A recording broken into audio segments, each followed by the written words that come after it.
जो अंतरात्मा की शक्ति है वो ढक चुकी है। उस शक्ति को जागृत करना, साधना का मतलब है अपनी शक्ति को जागृत करना। आप महान शक्तिवान हैं, भगवान के अंश हैं, चैतन्य सत्ता हैं। आप में संपूर्ण शक्तियां विराजमान हैं, जो जितनी जागृत कर ले। अब वो विषयों में, जो भोगों में रत है, वो अपनी शक्तियों को भूल करके भोगों में शक्तिहीनता का अनुभव कर रहा है उसमें भी शक्ति, पर वो भोगों की आसक्ति के कारण शक्तिहीनता का अनुभव कर रहा है। इसीलिए श्रीपाद कह रहे हैं कि हमें ऐसे भोगी पुरुषों से नहीं मिलना, ऐसे पापी जनों का संभाषण, मिलना जुलना नहीं, पर भगवत भाव उनमें भी रखना है, मिलना नहीं है। क्षुधा देह त्यागो वर्मी गृहस्थैर नहीं मिला, मैं ऐसे गृहस्थों से मिलूंगा ही नहीं जो भगवान की चर्चा, जिनको सुहाई नहीं देती, जो नाम जप नहीं करते, जो पापाचरण करते हैं, उनके द्वारा दिया हुआ थोड़ा भी अन्न हमारी बुद्धि को भ्रष्ट करके भगवत विमुख कर देगा, पक्की बात। विरक्त हो करके यदि जो गुरुमंत्र नहीं लिए पापाचरण करता है, अधर्मी है, ऐसे का प्रतिग्रह लिया जाए तो बुद्धि भ्रष्ट हो जाती है। और जो भगवत आश्रित रहते हैं तो भगवान ऐसे जनों को सामने आने ही नहीं देते। उनके द्वारा निर्धारित वही आपका भरण पोषण होगा जो आपकी बुद्धि को मंगल प्रदान करे, क्योंकि योगक्षेमम वहाम्यहम्, उसके योगक्षेम का वाहन भगवान करते हैं। उसको चिंतन नहीं करना पड़ता कि कौन अशुद्ध है कौन शुद्ध है, आएगा ही नहीं अशुद्ध, अशुद्ध आएगा ही नहीं, क्योंकि भगवद आश्रित है। योगक्षेमम वहाम्यहम्, श्री भगवान कर रहे। म्यपि श्रेयः प्राप्तो न युवति समीपम क्षण में, एक क्षण भी एकांत में विपरीत शरीर, जहां से हमारा काम भाव प्रकट होता है, उसको आपस में एक मिनट भी एकांत में समय नहीं देना चाहिए। अगर देगा तो भ्रष्ट हो जाएगा। तस्मात् शास्त्रम प्रमाणम, ये शास्त्र प्रमाणित है। काजर की कोठरी में कैसो भी सयान हो जाए, दाग लागी है, पै लागी है, पै लागी है। बहुत सावधान। जिनको सेवा दी गई है कि आप समाज सेवा कीजिए, तो उनको भागवतिक बल भी दिया जाता है, केवल सेवा ही नहीं दी जाती। उनकी निर्विकारता उनके इष्ट और गुरु के बल से सुरक्षित होती है। देखो, अगर नाटक करोगे तो माया तुम्हारे सामने नाटक फैला देगी, नहीं निकल पाओगे। सच्चाई से चलोगे तो माया माँ है और कोई दूसरी वस्तु नहीं है।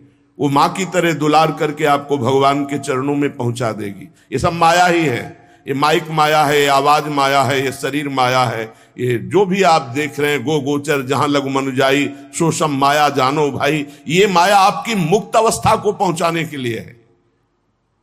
अगर आप माया को भोक्ता भाव से देख लेंगे तो आप पतित हो जाएंगे। वो मां है।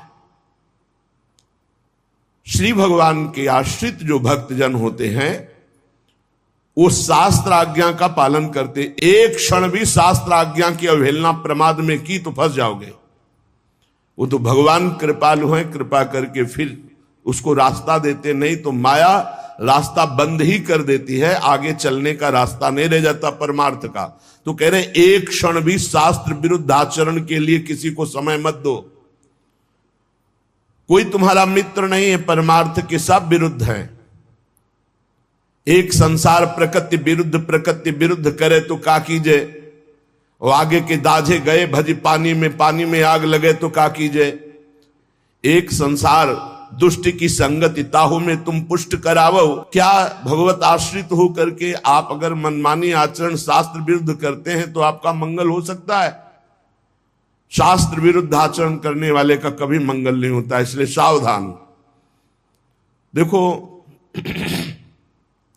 श्रीधाम वृंदावन वास करने वालों को हमने कई बार सत्संग में प्रणाम किया है कि आप रिक्शा चलाते हैं, आप छोटी मोटी दुकान रखते हैं, आप पोछा लगाते हैं यहाँ ब्रजवासियों के घरों में, और आप किसी भी तरह अपने जीवन, तो हम आपको प्रणाम करते हैं।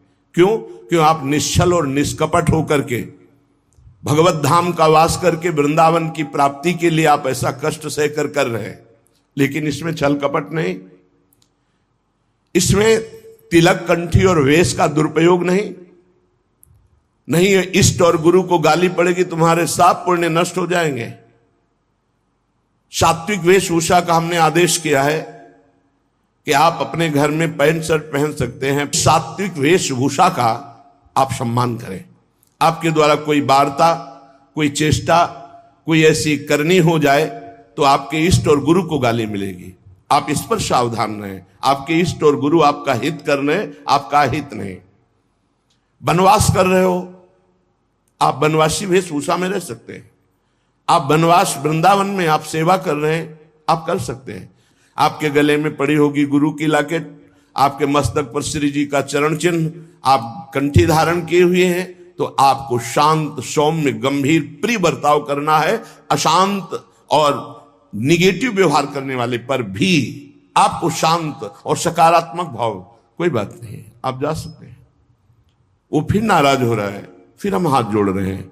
हमें मार पीट, गाली गलौज, छल कपट नहीं करना। और जो यहां आसपास दुकान रखे हुए हैं उनसे हमारी प्रार्थना है, राधा केली कुंज से आपका कोई संपर्क है नहीं। आप दुरुपयोग मत कीजिए वेश का, आप इस स्थान का दुरुपयोग मत कीजिए, नहीं तो आपका वृंदावन वास छूट जाएगा और ऐसी समस्याओं में फंस जाओगे, निकलना मुश्किल हो जाएगा। हमारा संकेत समझ लीजिए। किसी से कोई संपर्क नहीं, सब अपनी अपनी दुकानें लगाए हुए हो।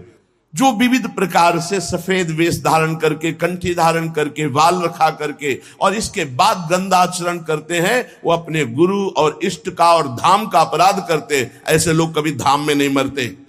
हमारा भूख से शरीर छूट जाए लेकिन हम अधर्म आचरण नहीं करेंगे। सबके ऊपर कानून शास्त्र है और शास्त्र संतों के हृदय से प्रकाशित होता है। वृंदावन वास का मतलब है निष्कपट सरल ढंग से तुम्हारा श्री जी भरण पोषण करेंगी।